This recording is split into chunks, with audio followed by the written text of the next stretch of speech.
क्रिस्त में प्रिय माता पिताओं, भाइयों बहनों एवं बच्चों, हम लोग सेंट पेट्रुस को नवीना करते हुए 7वां दिन में प्रवेश कर चुके हैं। हम लोग पेट्रुस को अभी तक प्रभु यीशु से मिलने के पहले वो कैसे था और मिलने के बाद उनके जीवन में क्या परिवर्तन आया और कैसे वो प्रभु के यीशु के पीछे होने के कारण उनके जीवन में क्या क्या घटना हुआ, इन सभी चीज़ों को देख आए। आज विशेषकर हम लोग पेट्रुस के 6 विशेषताओं का देखेंगे और वो यह है, सेंट पेट्रुस के बारे में हम देख रहे हैं, वो ये है। पहले सेंट लूकस के सुसमाचार अध्याय 5:8 को हम देखेंगे। 5:8 में पेट्रुस को हम देखेंगे, एक मन फिरा हुआ व्यक्ति और एक पाप स्वीकार किया व्यक्ति, एक व्यक्ति जो अपने जीवन से एक यू टर्न लेके, मेटानोया कहते हैं ग्रीक में, अपने पूरे पाप के लिए पश्चाताप करके आज के बाद एक नया रास्ता शुरू करने के लिए वो निर्णय लेता है। उसी को देखेंगे, उसको पढ़िए 5:8 को सेंट लूकस के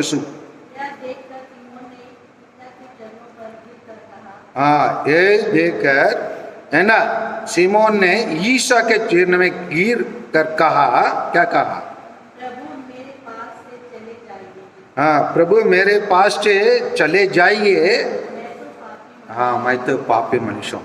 एक व्यक्ति अगर ईश्वर के पास आना है तो सबसे पहले उसको विनम्र बनना है।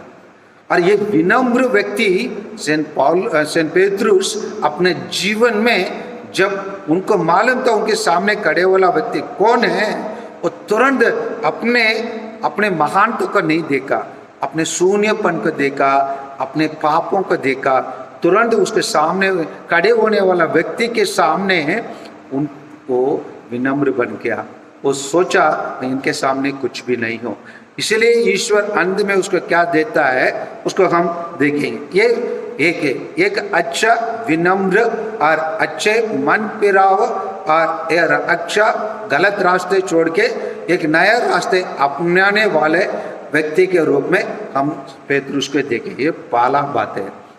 दूसरा बात यही है, हम पेट्रुस को ये संत मत्ती के सुसमाचार अध्याय 16 में देखते हैं। 16 में देखते हैं और 16 का बढ़िए।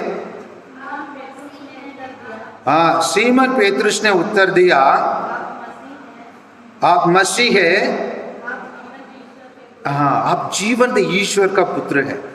अगर कोई व्यक्ति अपने जीवन में कोई व्यक्ति को अपना बनाना चाहे और उनके शिष्य और कुछ भी उनके अनुसार चलना चाहिए, तो सबसे पहले वो व्यक्ति उसको समझने की आवश्यकता है। यहाँ वो प्रभु यीशु को अच्छी तरह से समझ गया। क्यों हमारे परिवार में पति पत्नी के बीच में लड़ाई अक्सर क्यों होता है? उनके समझदार एक दूसरे के नहीं समझ पाते। हम कुछ बोलेंगे वो कुछ समझ लेगा, वो कुछ बोलेंगे हम कुछ समझ लेंगे। तो वही चीज जब होता है हमारे परिवार में, शांत नहीं रहता है, अक्सर हम लड़ते रहते, अक्सर एक दूसरों को संकोच करते रहते। लेकिन पेट्रुस ऐसे व्यक्ति नहीं था। उनके सामने प्रश्न पूछा गया, आप कौन हैं? मैं कौन हूँ, आप बताओ। तो 12 शिष्य के पास विकल्प रहा है, कोई भी बता सकता था, लेकिन पेट्रुस ने सही उत्तर बोलने लगा। क्या बोलने लगा? आप मसीह है, जीवंत ईश्वर का पुत्र है।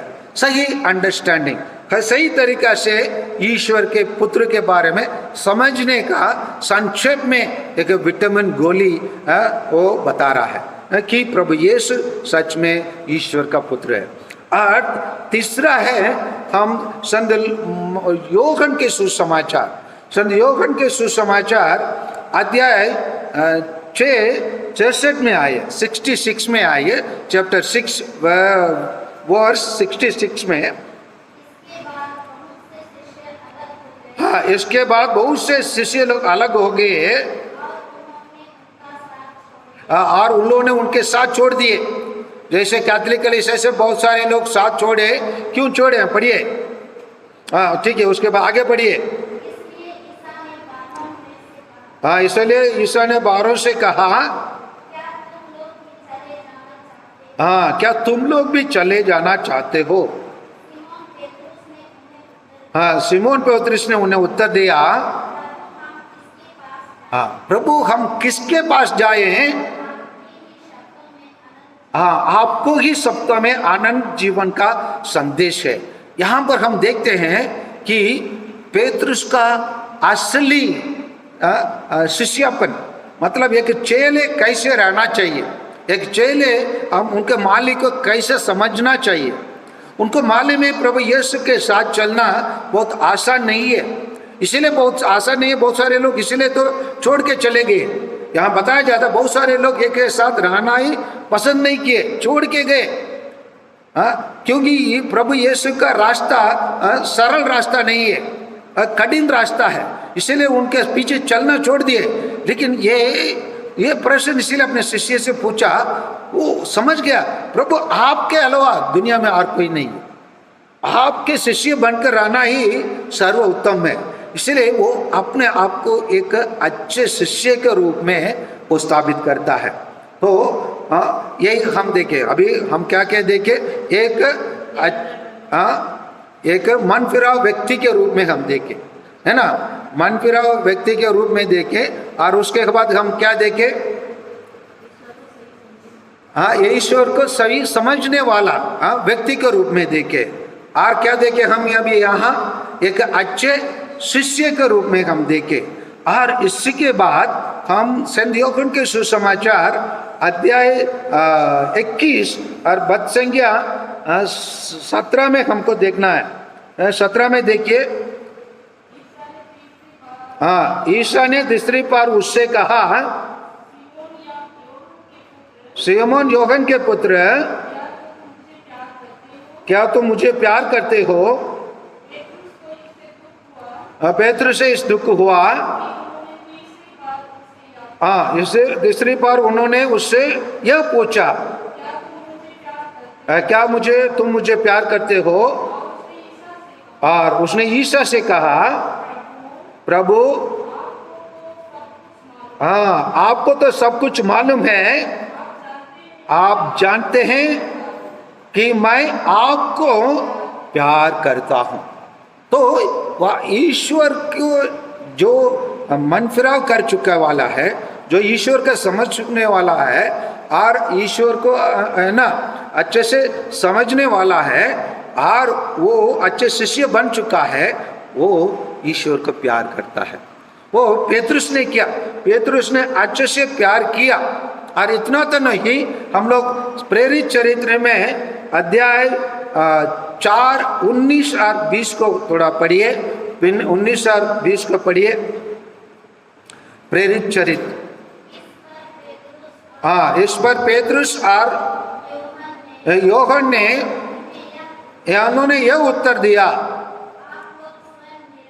आप लोग स्वयं निर्णय करें, क्या ईश्वर की दृष्टि में यह उचित होगा? हम ईश्वर के नहीं कि आप लोगों को बात सुने। हाँ, क्योंकि जो हमने देखा है और सुना है उसके विषय में नहीं बोलना, हाँ, हमारे लिए संभव नहीं।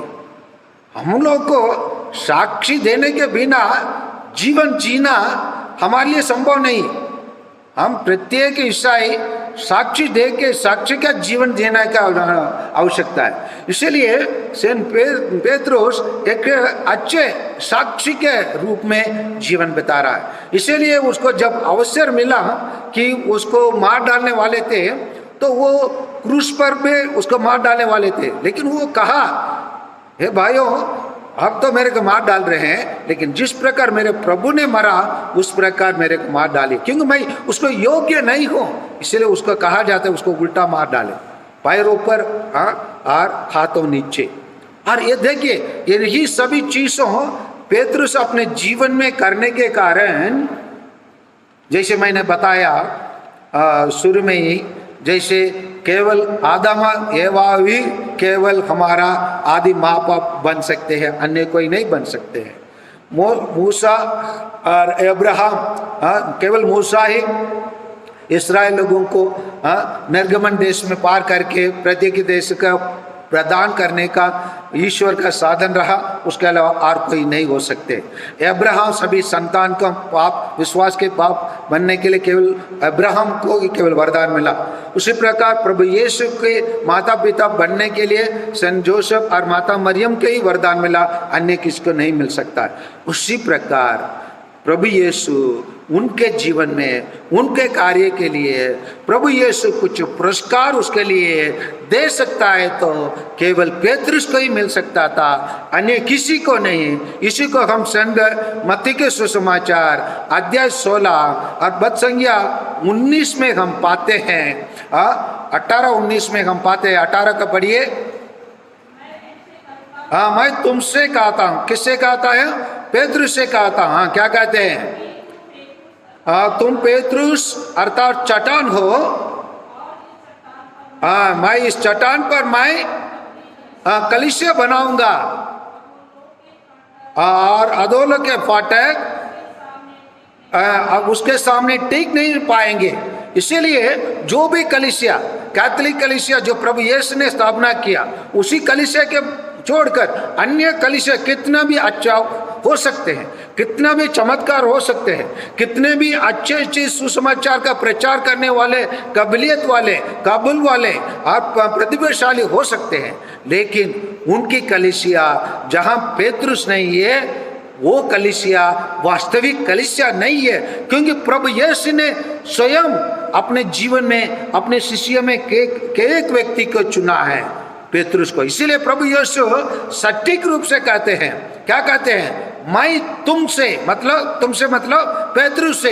ये नहीं कहा तुम लोग यहाँ खड़े हुए 12 लोगों से कहता हूं, प्रभु ने नहीं कहा तुमसे, एक वचन है ना, तुम लोगों नहीं है, बहुवचन नहीं है, एक वचन है। एक वचन से कहता तुम पेतरुस अर्थात चट्टान हो और इस चट्टान पर मैं अपनी कलीसिया को बनाऊंगा और आदलों के फाटक इसके सामने टिक नहीं पाएंगे। कोई भी कलीसिया जो कैथोलिक कलीसिया से अलग हुआ है वो लोग टिक नहीं पाएंगे। वो कलीसिया को छोड़िए, अन्य कोई लोग, अन्य कोई धर्म के लोग जो भी इसके साथ टकरना चाहेंगे, टकरना है ना, टक्कर नहीं बोलेंगे ना, टकराना चाहेंगे, उन लोग कुछ नहीं कर सकते हैं।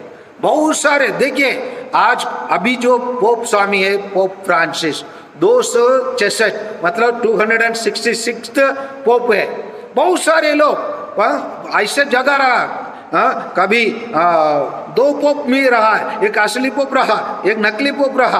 और कोई लोग ये नीरो ये कहा है मैं जो लोग ईसाई है उनको कदम करके ही मैं मरूंगा बोला था, लेकिन मरने के टाइम पर उन्होंने वो ये बोलने के लिए मजबूर हो गया था, मैंने तो कलीसिया को कदम करना चाहा, लेकिन मैं रोम में जहाँ कहीं भी देखता हूँ केवल ईसाई को देखता हूँ। विजय हुआ है वही मसीह जो क्रूस पर मरा है, विफल हुआ है जो राजा रहकर नीरो राजा रोम राज्य में राजा रहकर जो मर रहा है वो विफल व्यक्ति, वो स्वयं कहा है। नीरो का जीवन का आप लोग खोज कर पढ़िए। नीरो स्वयं कहा मैं कदम करना चाहा लेकिन मैं कदम नहीं कर पाया।